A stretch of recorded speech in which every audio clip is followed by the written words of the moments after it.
Streamed live on Twitch at Lord Brandon 10.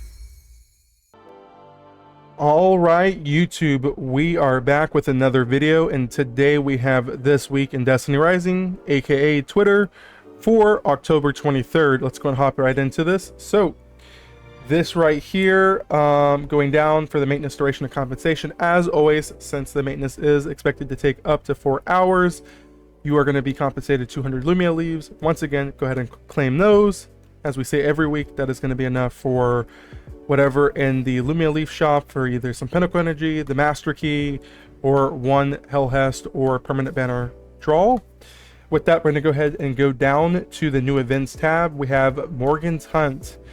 Morgan's Hunt is returning to Destiny Rising. For those of you who are unaware, that is going to be the Morgan's Hunt event will be up as soon as this update is live. It states here that the the more challenging version of Morgan's Prey, Morgan's Hunt, returns.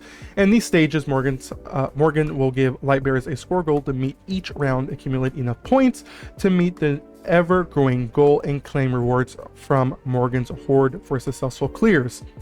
Now, it goes on to states the rewards that you can earn.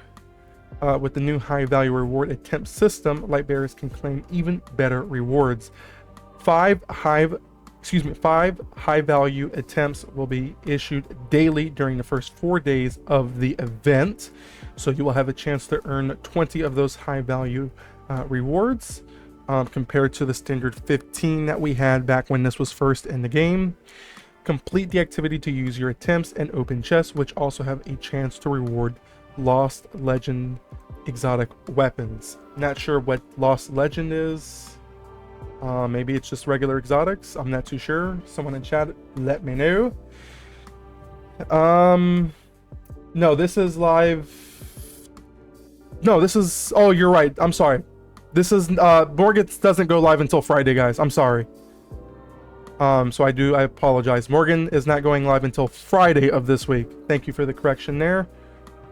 Going on down to number 2, it says complete event challenges to earn even more great rewards, including a Bon Voyage charm and Mobius clusters. That's amazing. Number 3, Lightbearers who rank on the leaderboard will also receive rewards based on their tier. The top 30% can claim the limited time chat frame, Morgan's Hunt, which is good for 14 days. Lightbearers must be team level 71 or higher to participate. Match scores must be higher than 30,000 points to qualify for the leaderboard. So I'm gonna be honest with you guys. With our experience with the last Morgan's Hunt, you are most definitely you're gonna need to be team level 80 with the highest power level you can possibly get, because if you guys don't know, the later in the rounds that you go in Morgan's Hunt, the harder it gets, and the more power is increased in the activity. And so we were stopping at like wave 10, 11 the first time, because we couldn't get past it in the time for the score. So yeah, it tells you it needs at least 71 to enter, but ideally you want to be 80 if you're going on leaderboards and want to go for the top 10 for however the top 30 for the chat frame. Festival of the Lost 7-day sign-in events start. So those who don't know, Festival of the Lost is making a return in Destiny Rising. Festival of the Lost is a Destiny 2 event, where essentially it's a Halloween event. You go in, you get some cool rewards, things like that for the Halloween event.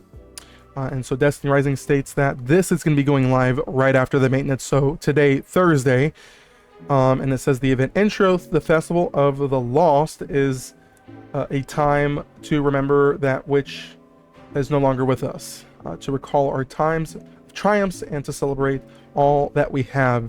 Forgive me if I said Festival of the Light, Festival of the Lost, my apologies. During the event, sign in daily to claim free gifts, rewards, our Lumia Leaves, Bon Voyage charms, exotic mod choice, and the mythic transmat effect. And so those are going to be the rewards that you're going to be able to earn. It's the daily sign-on rewards.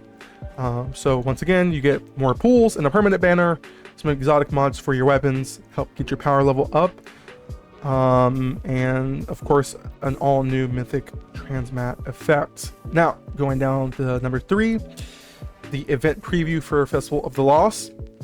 This is going to start on the 30th of October, and it's going to run through November the 13th.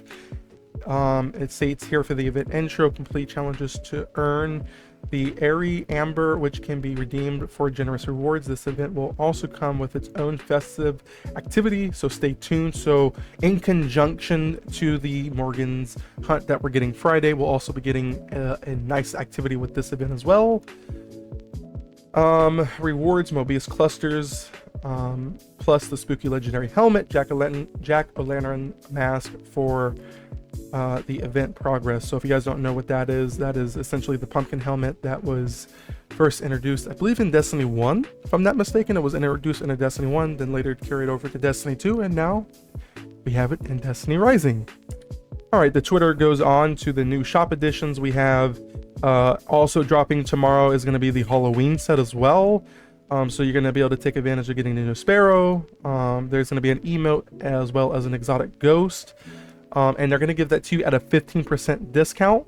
So for those of you who are looking to spend some money and get some sweet new cosmetics, take advantage of this while you get that 50% discount. We don't know if this is going to be reissued in the game, so it's always good to go ahead and buy if you can, and if it's affordable, to go ahead and buy that. Like I said, we don't know if it's going to be reissued. So far, this isn't showing signs like Destiny 2 where things are reissued, so you might want to buy it. Might be like a one-time thing. These Festival of the Lost items will also be available for purchase individually until November the 20th. So if you don't get it starting today, as you are watching this video, you will have till just about towards the end of November to go ahead and purchase some of those. So you have time. With that, we go and do some optimizations and adjustments, and this is where it gets juicy.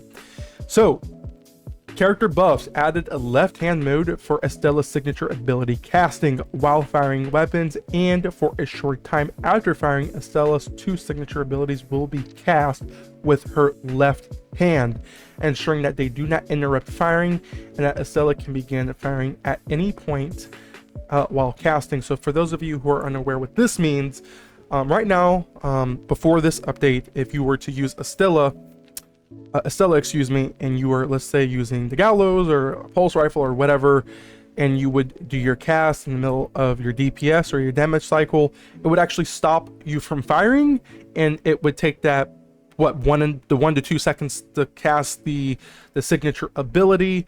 And so they are doing away with that. As of today, you will be able to continue to shoot with your right hand, with your gun in your right hand, while your summons and your misfortune will be cast from the left hand. Now, I believe the super is going to not be affected by this. It is going to remain the same.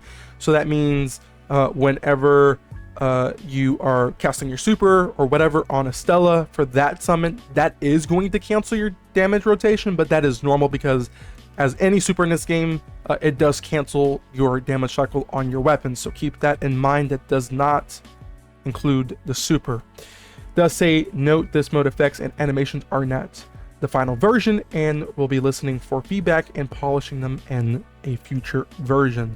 So for whatever reason, if it doesn't look right, they are aware of it. They will be they'll be getting that tended to.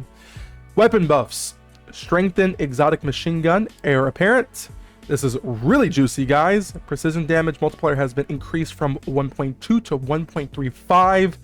The damage boost Catalyst Band 2 provides when repeatedly firing has been adjusted from 5% per stack up to 10 stacks to 10% per stack up to 5 stacks. This change allows the wielder to reach the max damage boost quicker when switching targets.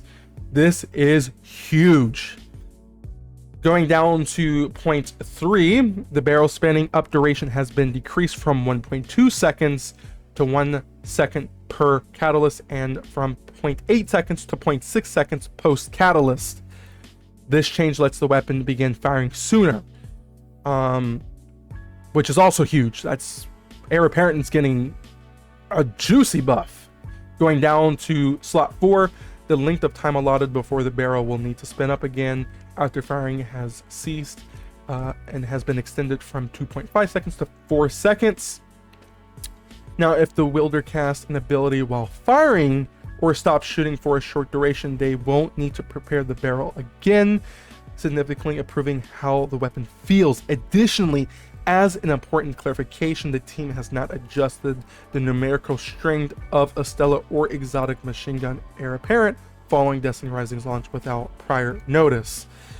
So, a couple things to break down there. From what I'm gathering here from this last point, you will still be able to cast your summon with Heir Apparent. Even if you stopped it, you shouldn't have to spin it back up again. Am I reading that right, chat? So if that's true, Heir Apparent, along with everything else from 1 through 4, is going to be getting, it's getting literally, it's getting buffed. It's going to be amazing, and it might even outdo the Gallows now. So we're going to have to go back and refilm that video for the Gallows comparison with the Heir Apparent to see what it's looking like post update here. The barrel has momentum now, basically. Okay, I gotcha.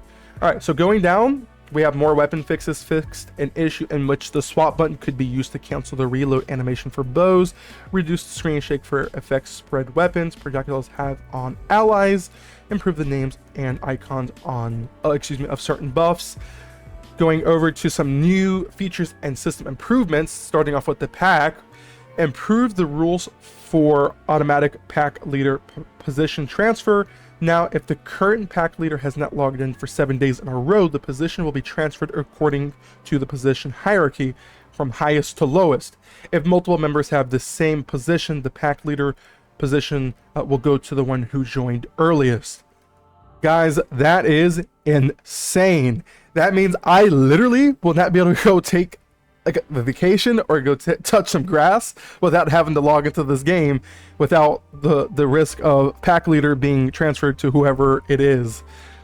So yeah, I guess that's good for people, I guess, in packs where it's kind of dead and people are kind of wanting to keep it going. I guess that's a good thing. Destiny 2 would never do such things, so I guess it's good. I guess I'm not going to complain. I guess if you look at this compared to Destiny 2, obviously a lot better. Like they're trying to push the pack system, and they're trying to keep every pack that's in the game alive, and this is one way of doing it. The chat was telling me earlier that apparently this has already been a feature in the game, so I'm not too sure what happened from now or from then to now, why it stopped working or what the issue was.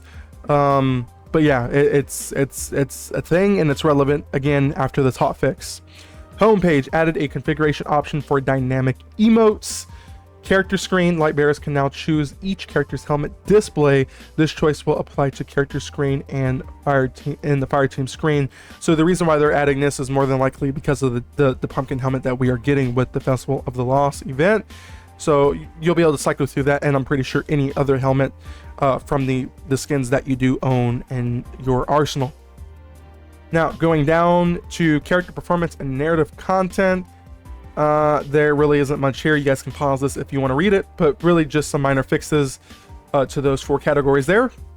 Going down, we have another juicy section. Characters fix an issue in which, after activating Helhest Talent 6, an instant of damage would not be calculated while using linear fusion rifles. Some people in chat were telling me that T6 wasn't proccing, wasn't giving the right damage output. So T6 Helhest folks, rejoice, it's getting fixed. You're going to be cooking great again. You're going to be doing damage great again. Literally. Congrats. You guys are broken. I'm just kidding. Destinations fix an issue in which the Red Sea Rift collectible progress was recorded incorrectly. And last but not least, the Battle Pass. Fixed an incorrect Battle Pass quest description. The challenge clear master difficulty activities 4 times has been changed to clear challenge mode stages 4 times. Light bearers can clear challenge mode on either master or grandmaster difficulty to complete this quest. And they conclude by saying this is, that's all for the update details. Thanks for your patience. We will be continuing to collect your feedback and suggestions to keep improving the Destiny Rising experience. May the light be with you. Signed by the Destiny Rising team. Guys, this is stacked. This is a really good one. This is a really good Twidr. We've got Helhest fixes. We have Heir Apparent buffs. We have the Morgan's hunt event returning with even more rewards than what we had from the prior event. We have an Estla essentially buff.